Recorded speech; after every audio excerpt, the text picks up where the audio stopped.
ว่าลูกอยู่ไสเป็นหยังเป็นยาโดย ลูกอยู่เฮือนแม่ยา ผู้หญิง โดย เฮ้ยเนาะเอาดีใจน้ำเด้อ ได้ผู้หญิงบ่ มี ชื่อจังไดบัดนี้ ลำไย เอ้า ลำไย ตุ๊กลำไย เป็นจะได้ชาตัวนี้ร่างกายน้องตัวนี้เด้ ไม่ได้เป็นหยัง ดีขึ้นแล้ว โดย อืมดีแล้วฉันเนาะอืม อืม ตะกี้นี่เป็นจังได้ตะกี้นะครับเลือดบ่ตะกี้นะ เลือดจาง ตะกี้เห็นได้ โดย อืม นั่นแหละฉันอันนี้กับผู้ใหญ่เพิ่นเนาะเพิ่นเห็นคลิปแล้วโอ้ยว่าฉันน้องตุ๊กเอ้ย อีตนบ่ ดูตัวแน่ผู้น้อยๆว่าฉัน โดย เลือดกระจางเป็นได้เรื่องนี้เรื่องสินเด้ฉันน้องตุ๊กน้องตุ๊กเอ้ยเนาะสู้ๆสู้ๆก็คือว่าพี่น้องเนาะก็เป็นเงินของทั้งไผ่มาเนาะกับแม่ฮะ ไม่ห่าเด้อ โดย เป็นเงิน2 ล้านเนาะ2 ล้านเด้อด่าเด้อตัวนี้โอเคส่วนปลายมันบจิตซื้อเครื่องของนี่แหละเนาะแล้วก็อันนี้จะเป็นของทางแม่ป้าวิพรเพิ่นเนาะอืม 50ตัวนี้เนาะน้องตุ๊กเด้อทาง เป็นมาเลยจ้ะ ทางหมด ทางผู้รักผู้ใหญ่เพิ่นนั่นแหละพี่น้องเอ้ยเนาะมอบหมายงานให้ ขอบคุณขอบคุณเด้อแม่ใหญ่ใจดีสิผากเงินมาให้ลูกเมื่อนี้ผากมาให้ลูกเมื่อนี้คอยกับแม่ร้อยเท่าวันเท่าเด้อสาธุ ถูสาธุ เพื่อ เนาะ 2 คนเด้อแม่เด้อ เบิด สาม เบิดสาม แม่เด้อสาธุ เบิด3เลยเนาะ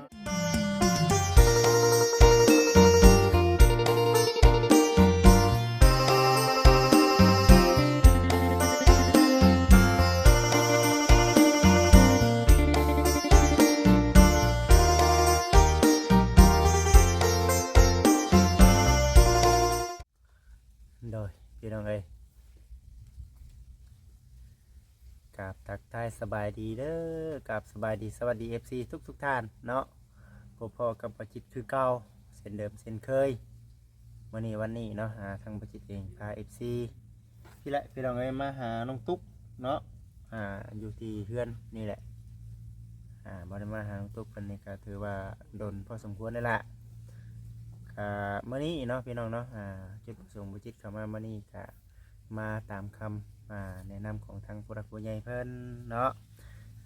ผู้รักผู้ใหญ่ให้กับทางประจิตเองเป็นสะพานบุญให้เนาะพี่น้องเนาะทางประจิตเองก็เลยเนาะได้ขึ้นมาหากับทางน้องตุ๊กอีกเทื่อเนาะพอดีว่าเพิ่นเห็นคลิปทั้งทีมงานเนาะเขาไปถามไทยตอนอยู่ห้องหมอผู้รักผู้ใหญ่เห็นเพิ่นก็เลยคิดอยากชดช่วยว่าซั่นนะพี่น้องเอ้ยมีแต่ว่าทางบริษัทเองก็สิไปมอบเงินเนาะให้กับทางน้องตุ๊กเบิ่งว่าเป็นจังไดการเดือนอย่างน้ำแน่ก็สิเอาเงินของทางผู้รักผู้ใหญ่เพิ่นนี่แหละมอบหมายให้เนาะพี่น้องเนาะก็อันนี้ก็คือว่าพี่น้องเอ้ยเนาะมากับทางบ่แสนเพิ่นจังไดก็กราบขอโทษขออภัย FC หลายๆเนาะติดตามเราชมเบิ่งไปนํกันพี่น้องเอ้ยมื้อนี้ก็ได้ไปเบิ่งน้ำกันเด้อพี่น้องเด้อไปเบิ่งน้ำกันไปสายพี่น้องเด้อพอดีซื้ออันนั้นมาพี่น้องเนาะซื้อข้าวผัดกับหมากเกี้ยงได้ข้าวผัดกับหมากเกี้ยงมื้อนี้ก็ได้ไปเบิ่งก่อนว่าสิจังใดข้าวผัดเพิ่นนี่สิกินได้บ่พี่น้องเนาะบ่คิดบ่มั่นใจเด้อบ่คิดบ่เคยแต่ว่าตั้งในป้าเพิ่นบอกว่าซื้อมาให้แน่พ่อแซนทำบ่มั่นใจกับบ่เข้าให้น้องเพิ่นกินให้น้องเพิ่นถือไว้เนาะปรึกษากับทางผู้รักผู้ใหญ่ก่อนจังกินเนาะกินบ่ได้ก็บ่กินเนาะจุดประสงค์ของทางผู้รักผู้ใหญ่เพิ่นบอกว่าเห็นจอยเห็นพร้อมบัดเป็นห่วงซะว่าซั่นนะพี่น้องเอ้ยมากับทางเบาแสนวันนี้ก็ได้สบายดีแล้วบ่เวียงนั่น ก่อนเลยก่อนไม่ได้แล้วก่อนเดี๋ยวก่อนให้เบี้ยเนาะ มานำกันนี่เนาะมันนี่พากันมานำกันพี่น้องเนาะมันนี่ก็ได้ไปจะเข้าไปหาน้องตุ๊กก่อนเนาะโอเค ที่ค่ายเว้ยเนาะ เด้ซื้อข้าวผัดนี่มาให้เพิ่น เด้อ มันบ่เป็นหยังบ่บ่แซ่น ฮะ บ่เป็นหยังบ่ แต่ว่าได้เนาะ บ่ ไข่กินได้อยู่แล้วว่า บ่จังหวะเนาะไปก่อนซะเด้อ โดยถาม ถามมึงก่อน คุณรู้เนาะ ทางทีมงานเฮาเอาน้องตุ๊กสบายดีสบายดีเพิ่นไปอยู่กันเดียวกันก็ได้เอาเลยมามื้อนี้คือแปลกๆแค่น้องตุ๊ก ได้แล้ว ได้แล้ว โอ้ยเนาะ ก็ได้ประมาณได้10 มื้อ ได้สิมื้อนะ 10 มื้อ ใช่พ่อเจ้าเด้ เพิ่นบ่อยู่ เอาแล้ว โทรหาเพิ่นก็บ่รับ โทรหาเพิ่นก็บ่รับ โดย โอ้ท่านมื้อหน้าเพิ่นได้ซะเนาะมีเวียก มี คุ เวียกกับ เรา เพิ่นมีเวียกกับเราบ่ มีเวียกกับเราแล้วก็แล้วไปชุมื้อบ่แล้วไปไส เขาสิบอกเราอยู่มื้ออื่น มื้ออื่นบ่ โดย มื้ออื่นนี่เอาเป็นมื้อฮื้อได้บ่ มื้อก็ได้ มื้อฮื้อซะมื้ออื่นเพราะว่าบ่จิตมันหยุดงานหลายมื้อแหละงานผู้หลักผู้ใหญ่เพิ่นมอบหมายให้นะอ้าง อ้างก็เลยเล่นเทื่อ เดี๋ยวเวียกก่อน เล่นเวียกก่อนเอาเป็นมื้อฮื้อเด้อมื้อฮื้อบอกเพิ่นแล้วไปตัดอ้อยติ ไปตัดอ้อยแล้วก็ไปขึ้นอ้อย ตัดอ้อยขึ้นอ้อย เนี่ยเป็นผู้ตัด เมียเป็น ผัว คน เป็น ตัด ผู้ ฉันก็บอกดาวมือฮื้อเนาะ โดย คุยกับเราพี่น้องเอ้ยก็ถามไทยกับเราหั่นแหละก็ผู้ดีชื่อข้าวผัดเนาะข้าวผัดนี่กินได้อยู่บ่ กินได้ เสียงรถ กินได้บ่นี่พี่น้องเอ้ยเนาะ คลามยังไงจ้ะเนาะบ่ได้คลามยังไง เบิ่งได้โมติกินได้ได้ น้องตุ๊ก แข็งเลยเนาะ น้องตุ๊กนี่อยู่ไปได้อยู่กำบ่หรือว่าอยู่กินแบบยาเย็นเนาะ อยู่ไผ อยู่ไผบ่ จะอยู่ไผบ่อยู่ไผกะมีแต่ว่าอันนี้ก็คันน้องยังบ่เคยกินมาตัวนี้ตั้งแต่ออกไผนี่ตั้งแต่ได้ ตัด รู้ หมูมันกินได้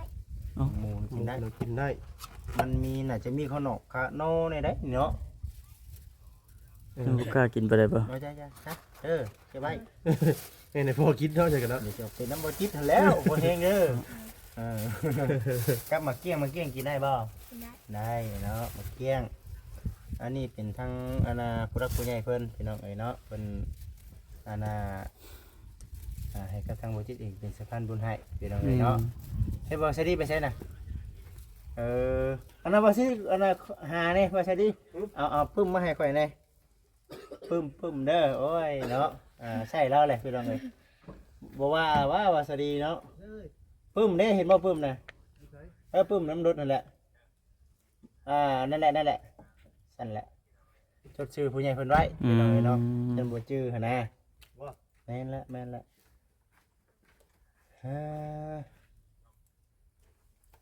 ถือว่าลูกอยู่ไส เป็นหยัง เป็นยา โดย ลูกอยู่เฮือนแม่ยา ผู้หญิง โดย เอ้ยเนาะเอาดีใจน้ำเด้อ ได้ผู้หญิงบ่ นี่ ชื่อจังไดบัดนี้ ลำไย เอ้า ลำไย ตุ๊กลำไย โดย เอาน้องตุ๊ก น้องตุ๊กน้องลำไย เป็นจะได้ชาตัวนี้ร่างกายน้องตอนนี้เด้ ไม่ได้เป็นหยัง ดีขึ้นแล้ว โดย ดีแล้วฉันเนาะ อืม ตะกี้นี่เป็นจะได้ตะกี้นะขาดเลือดบ่ตะกี้นะ เลือดจาง ตะกี้เห็นได้ โดย อืม นั่นแหละฉันอันนี้กับผู้ใหญ่เพิ่นเนาะเพิ่นเห็นคลิปแล้วโอ้ยว่าฉันน้องตุ๊กเอ้ย อีตนบ่ ดูตัวแน่ผู้น้อยว่าฉัน โดย เลือดกระจาง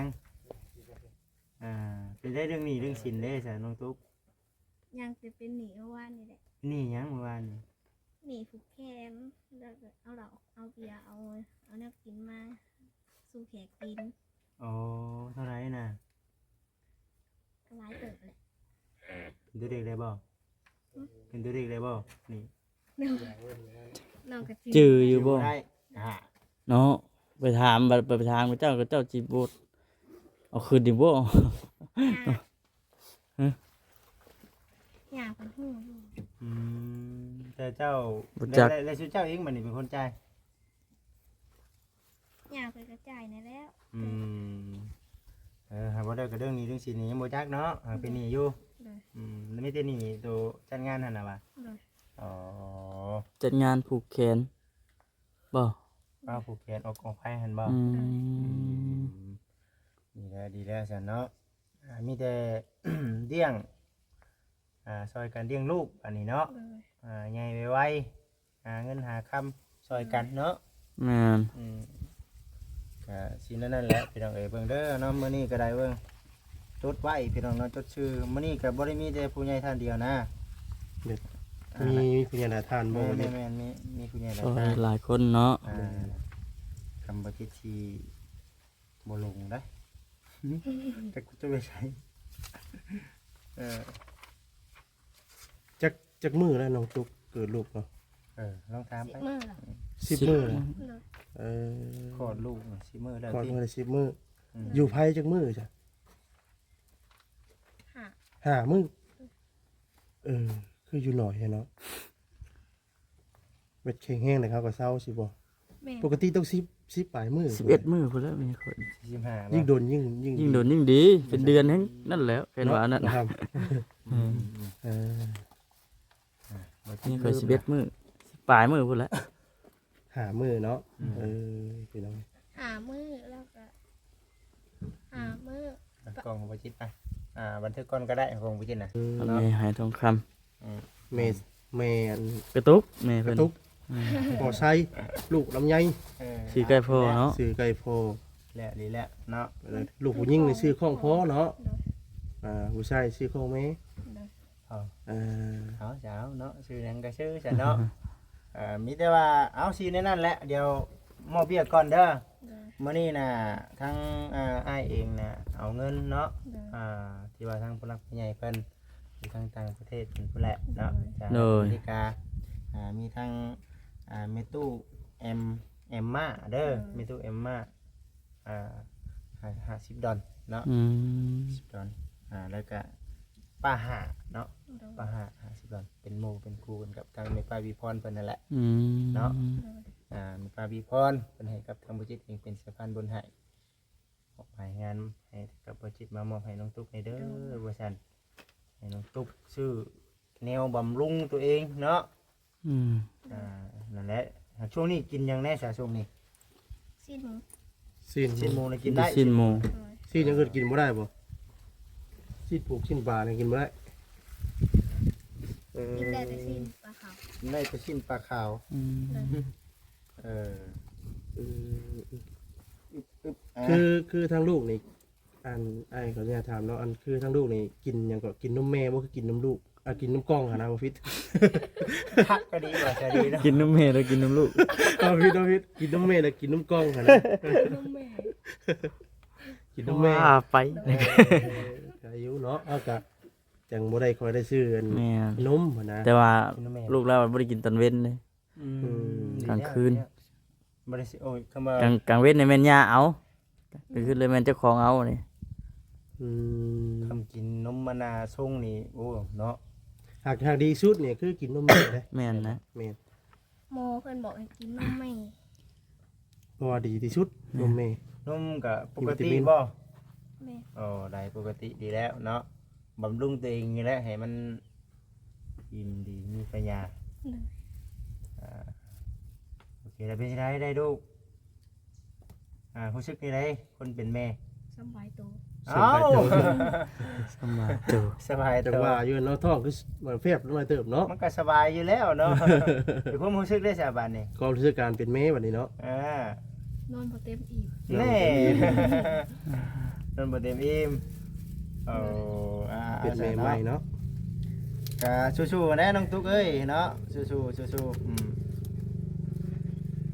ก็คือว่าพี่น้องเนาะก็เป็นเงินของทั้งไผ่มาเนาะกับแม่ฮะ ไม่ห่าเด้อ เลย เป็นเงิน2 ล้านเนาะ2 ล้านเด้อด่าเด้อตัวนี้โอเคส่วนปลายมันบ่จิตชื่อเครื่องของนี่แหละเนาะแล้วก็อันนี้จะเป็นของทางแม่ป้าวิพรเพิ่นเนาะ อืม 50ตัวนี้เนาะน้องตุ๊กเด้อทั้ง เป็นมากเลยจ้ะทางบ่ ทั้งผู้รักผู้ใหญ่เพิ่นนั่นแหละพี่น้องเอ้ยเนาะมอบหมายงานให้ ตุกเอ้ยไว้ใช้จ่าย ครอบครัวเนาะเบิ่ง ครอบครัวอันใดที่ว่าต้องการใช้เนาะ แม่ ซื้อของอยู่ของกินบำรุงตัวเอง โดย ให้ทงให้ไทยแน่แหละ ให้ไทย ยาม โดย เจ็บเป็นอุ่นๆมาเนาะบ่ได้เฮาผู้เดียวแล้วบัดนี่ แม่ โดย มีหนึ่งมีสองได้ได้บัดนี่ มีสมาชิกเพิ่มเนาะ อ่า อ่า กะลำคมอยู่คงกิน แม่ น้ำได้เนาะ แม่ คือเจ้านี่คือลูกกินนมซี่น่ะแห้ง คลำ ลาย เพราะว่าเจ้าบ่แม่นจะกินแต่เจ้าผู้เดียวเด้อลูกนำเด้อบัด แม่นบ่ กินส้มกินเผ็ดกินหยัง เผ็ดกับ ห้วย ลูกก็คือกินส้มกับลูกก็เจ็บท้อง เจ็บท้อง โอ้ กินเผ็ดกับลูกก็เสียบท้อง นี่ที่ไม่ว่าลูกกิน กินนม แม่ เฮาเด้เพราะว่านมกันมันเกิดมาจากเลือดเฮา อืม กินหวานลูกก็เป็น เป็นหวัด เป็นห เป็ วัด นไอ กินยาแค่ว่าลูกเป็นไข้เฮากินยาแทน เอาในนั้น อันนี้นะ เพราะว่าเฮาลูกกินนมเฮาเด้ โอ้ ในนั้นได้บ่จิตเด้อ วัดจิตแล้ว บ่เคยเนาะบ่เค อัน ย นี้คือบ่จิตนี่ถ้ายังได้มีลูก แม่ ถามว่าถามผู้คนมีประสบการณ์ทางนั้นเนาะปัจจุบันโอ้เวลาลูกไข่ต้องกินยาแทน แม่ มันบ่เป็นหยังบ่ซะ เอากะ เป็นหยั กิ ง นพอประมาณนี้แหล้วกะเฮาลูกก็กินนมเฮาเด้ เลือกเดือนละเมียจะท้อง อ่า4ฮอด6เดือนน่ะ สิมีข่าวดีได้ซะนี่เนาะว่าจะดีก็ได้ ใกล้แล้วพอ เห็นพากันไปขดมันได้ ได้ใช่ป่ะเอาเนาะดีใจนำทั้งสองคนนั่นแหละ โดย มีแต่ว่าน้องตุ๊กเด้อขอบุญขอบคุณเนาะทางป้าอิมาไม่ถูกมากครับป้าหากับป้าวิพรเพิ่นแน่เด้อหลาเด้อ ขอบคุณเด้อแม่ใหญ่ใจดีสิผากเงินมาให้ลูกเมื่อนี้ผากมาให้ลูกเมื่อนี้คอยกับแม่ร้อยเท่าวันเท่าเด้อสาธุ ถูกซะถูก เพื่อ เนาะ สองคนเด้อแม่เด้อ เบิดสาม สาม เบิดสาม แม่เด้อสา เบิดสามเลยเนาะ 3คน3ท่าน ฉัน เนาะ ได้น้องตุ๊กเอ้ยเนาะมีแต่ว่าดีใจน้ำน้องเพิ่นเนาะได้ลูกได้เต้าแหละทั้งน้องเองก็เบิ่งแย่ง โดย เนาะสุขภาพร่างกายตัวเองเนาะปัจจุบันนี่เจ้าของเฮ็ดหยังในปัจจุบัน ยังไม่ได้เห็นนะ ยังบ่ได้เฮ็ดหยัง เอ้ย ยังบ่ได้ได้ โอ้ เนาะ ยเฮ็ดยังบ่ได้เลย อืม คือได้ยินว่าใส่เลือดใส่หยังบ่เขาเลือดเขาหยังบ่เป็นได้เลือดจางบ่หรือว่าได้ เลือดจาง เออ เบิดจักถุง 4 4ถุง เพลงบ่ ถุงหนึ่ง2 ล้านห้า ถุงหนึง2ล้าน เฮ้ย2 ล้าน2 2ล้าน อืม 4 ถุงมันเบิดแค่แรกเลย โอ้เบิดหลายเลยเนาะ โอ้แม่6 ล้าน7 ล้าน 8ล้านนี่จัง เอ ต้อง อเป็ดพุ่นเลย 8ล้าน ล้านปลาย ล้านเกือบ9ล้านเนาะ เกือบ9ล้าน บริรวม บ่ได้รวมค่าของหมอบ ริรวมขาดกินข้าว ค่ากินค่าอยู่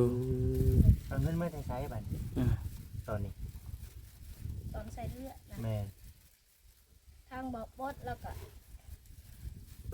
ทางบอกแสนไปเหมาะไปน้องมื้อนั้น โดย คันผู้ใหญ่เพิ่นบ่ช่วยนี่ก็คือสิทุกข์หลายเติบเนาะ โดย คือว่าโอ้ผู้ใหญ่เพิ่นก็ยังคิดเห็นอยู่นะพี่น้องเอ้ยเนาะ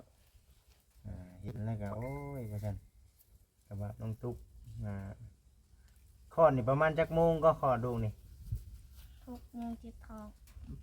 6โมง ได้ เช้าก ลางคืนบ่คือกลางวันเนาะ ตอนเช้า ตอนเช้าเลย ตอนเช้า ตอนเช้าเลยเจ็บท้อง เจ็บท้องเลยโทรหาบอกบด อ๋อ ก็สิออกครึ่งทาง ออกครึ่งทาง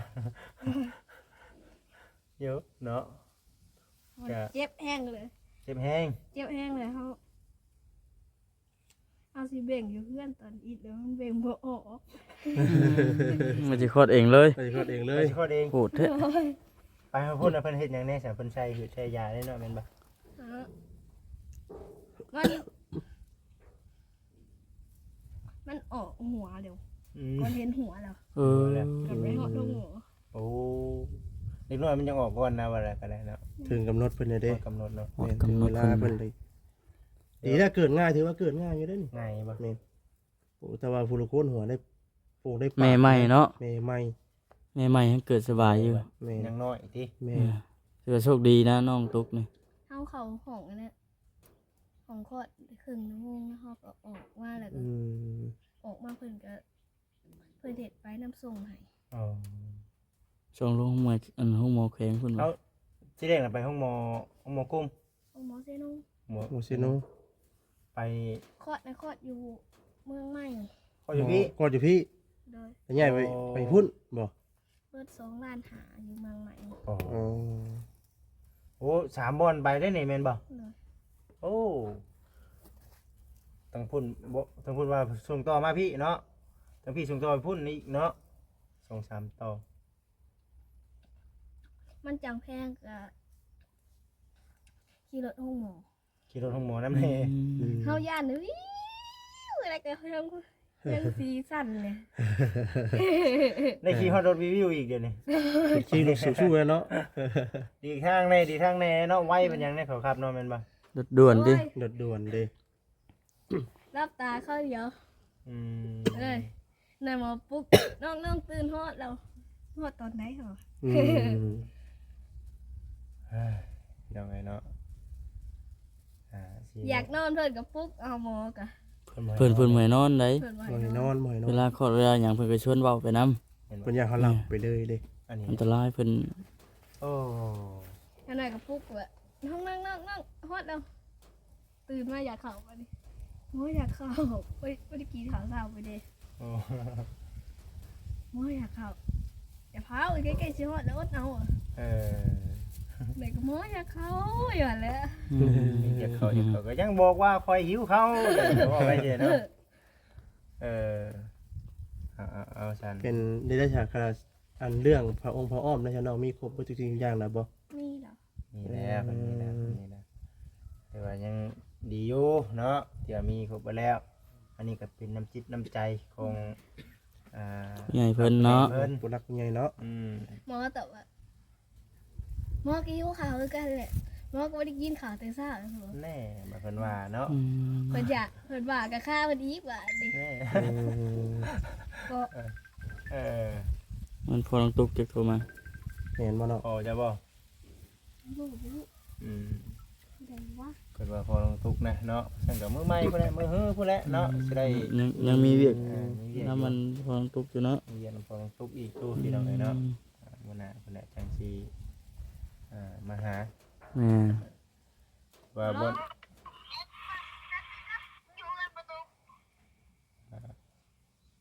เออ เป็นหยังล่ะบัดมีเวียกบ่ หมูโทรมา สิมาอุ้มลูกนำบ่ เลย เออ เออเอา อ๋อ เอาครับเป็นมันเลขกัน เอา นะ รถแล้ว ก่อนไปคุยให้แล้วจังซี่ตัวนั้นเก่าได้ตัวนั้นหมู่เพิ่นโทรมา เลย อืม เพิ่นสิเอาเครื่องมาให้เถอะ เครื่อง เพิ่น เกิด มาดูว่าแง้ว เกิดเด็กน้อยบ่ คนบ้านดงมะแงวบ้านเกิดของน้องกระตุกา แม่ซื้อกระตุกพ่อซื้อไซ เออ ลูกซื้อลำไย ตักใน อยากมี นามสกุลได้ปะ นามสกุลเด้ แล้วก็บอกว่า ลำไยไปสิเอาซื้อเพิ่นบ่ บ่ได้เด้อเนาะ นั่นนามสกุลเพิ่น ลำไย อยู่ว่าลำไยให้ต้องคำ เนาะ ลำไยให้ต้องคำติดที่ไม่สิตัว เนาะ ได้ ได้เนาะ ได้เนาะ อืม เออ ลำไย น้องทุกได้คนแรกอยากได้มีคนที่สองอยู่บ่พ่อน่ะบ่ พอแล้ว พอแล้ว หลาบแล้ว หลามแล้ว ติ อย่ารออย่าไว้มีคนที่สองอีก ให้อันนั้นก็ แม่ ได้ เพิ่นมาเกิดนั่งไปเบิ่งงอ อื อื ม ม แม่เดียว พอจังมาเป็นผู้หญิ แม่ ง เจ๋ว เนาะเอากำเชื่อในเรื่องแบบนั้นกัน ความเชื่อส่วนบุคคล แม่ เนาะ น เรียกเอา เสื้อแผ่ลาว เนาะแต่เพิ่นยังเลี้ยงเฮาใหญ่เฮาก็เลี้ยงเพิ่นบัดนี้เนาะ แม่น คือเห็นคือแบบนั้นแหละ แม่นนั่นแหละ เพิ่นเลิก อึ๊บ เอาก็เลยถาม เป็นหยังนี่นี่ แหบพอ ฮะ เออ เอา ต้ ถา อง ม ได้ เพิ่นว่า ต้องได้กลืนน้ำลายก่อนนะเนาะ เอาถามเพิ่นว่า เจ้าคือวันไปเกิดดอกเอ้ยแต่ ถามตอนได้น่ะ ของพัน เขาฟัน อ๋อ อ๋อ รุ่นแบบ เพิ่นก็เลยตอบว่าบ่อยากเกิดนำใหญ่อยากเกิดนำน้อง ไปเกิดน้ำลงทุกข์น้องแต่น่ะเป็นจังไดเพิ่นน่ะโอเคอยู่บ่ เพิ่นย่างได้แล้ว อย่างได้แล้วบ่ ดีแล้วฉัน เพิ่น เนาะ อยากไปทั่วบ่เลยแท้น่ะ ดีว่าอยู่นี่เนาะดีว่าอยู่ใช่ไหมเท่าอยู่บ่ คนละใช่นะ โทษดินกันอยู่บ่โทษดินโทษคุยอยู่บ่ แข็งเลย โอ้ มันยังมีคาดอยู่ มัน เนาะ มีเล็กเด้ แล้วเนาะ บ่คือ ย่ำหนาว นั่นเลย ย่ำ เนาะ หนาว มีดึงกูบอกเพิ่นนัดเอาออก ให้กระดูกจอดกันก่อนนะเนาะ เลย จอดกันข้างก่อน ห เล รื ย อว่าเก่งอยู่ได้ทันหมอเบิ่งก็ได้ แม่ เนาะ นนะ เก่งอยู่ยังทำมาเก่งอยู่ได้ เข้าเดียวนึงเข้าไปห้องเพิ่นก็จับแข้งจับขาจับแข้งจับขาก็เฮ็ดจังซี่เฮากันได้ ใช่บ่จักทีมหยังได้นะเนาะ อื เอ้ย ม ในความรู้สึกตอนนั้นนะตอนเจ็บตอนปวดในหัวบริจักอายเห็นบ่เนาะ เขาก็อายได้เนาะ ตายด้วยจ้ะ เห็นว่าบริจักอายแล้วมันเจ็บเนาะที่ว่าอยากเอาออกให้แล้วจ้ะ หมอหดหมอกูใส่ซะ เอาหมอผู้บ้าให้มันจักเนาะ โดย โดย น้องวัดอายนี่ได้เนาะ เออ หมอไม่ยิงไงเหรอเหนื่อยก็มาจับมือเหนื่อยก็มาจับตีนเหนื่อยก็เอาเสือกผูกมือไว้โอ้ยเสียว พ่อมาเบิ่งแล้วนี่เนาะ เด้อ เออ โอ้ยกระโทษมาเลยเนาะอยู่หัวนี่ โอ้ชั้นไผก็สิอยากไปห้องหมอเนาะคำโปเจ็บบ่เป็นคือว่าแล้ว บ้าผู้หนึ่งแบบมาจับหัวเลยผู้หนึ่งก็มาจับมือไว้ เอ ผู้หนึ่งแบบมาใส่สโลมให้แนมถุงสโลมนี่แต่น้ำเกลืออ้าว เออใส่ฮอดสะโลม เพราะว่าเลือดเขาจางเลยเนาะ อืม สโลมน่ะนี่ทงหนึ่งอยู่ห้องหมอนั่นทงหนึ่ง สั่นพี่น้องเอ้ยเนาะมีแต่จังใดก็คุยกับทางบริษัทดีบ่คำต่อมัน โดย เบิ่งๆเนาะ นี่สิลงพุ่นอยู่บ่นะน้องตุ๊กจัก ยังสิลงอยู่แน่เนาะลูกอยู่พุ่นเนาะแม่นบ่ อืม ก็คือว่าแหละพี่น้องเอ้ยเนาะ เป็นหน้าลูก ให้เพิ่นคุยกันก่อน ง่ายๆก็อยู่นี่น่ะมีแต่อัน ทางบริษัทเองก็คือว่าแหละพี่น้องเอ้ยเนาะมื้อนี้ได้มามอบเงินเนาะให้แล้วพี่น้องเอ้ยที่ว่ายังพ่อเนาะยังพ่อน้องตุ๊กเพิ่นทางบริษัทเองก็ยังสิมอบเงินให้เราอีกอยู่นะพี่น้องเอ้ยเนาะเห็นเพิ่นก็ว่าสิมอบเงินให้เราแหละก็ได้ทิศทงทิศไทยก็ได้ให้กระตุนกระโต นี่คือจุดประสงค์ของทางแม่ป้าเพิ่นเนาะพี่น้องเอ้ยก็มื้อนี้พี่น้องเนาะก็ขอขอบคุณขอบคุณเนาะทางแม่ตู้เอ็มม่าเนาะแม่ตู้เอ็มม่าแล้วก็ป้าหาเนาะป้าหาแล้วก็แม่ป้าวิพรมอบหมายงานให้บ่ที่เด่นเป็นสำคัญเป็นไฮเดอร์จังไดก็ขอให้อยู่ดีมีแห้งเนาะความเจ็บจะได้ความไข่อย่ามีปรารถนาสิ่งใดก็ขอให้ได้ดังใจปรารถนาเนาะคลิปนี้พี่น้องเอ้ยติดพลาดประการใดเนาะบ่ที่เด่นกับบ่ขอไปที่เวลาเนาะจังไดก็ได้อยู่ดีมีแห้งบ่สู่ทุกคนนั่นแหละพี่น้องเอ้ยเนาะพระผู้ใหญ่ผมขอบอกสีน้ำ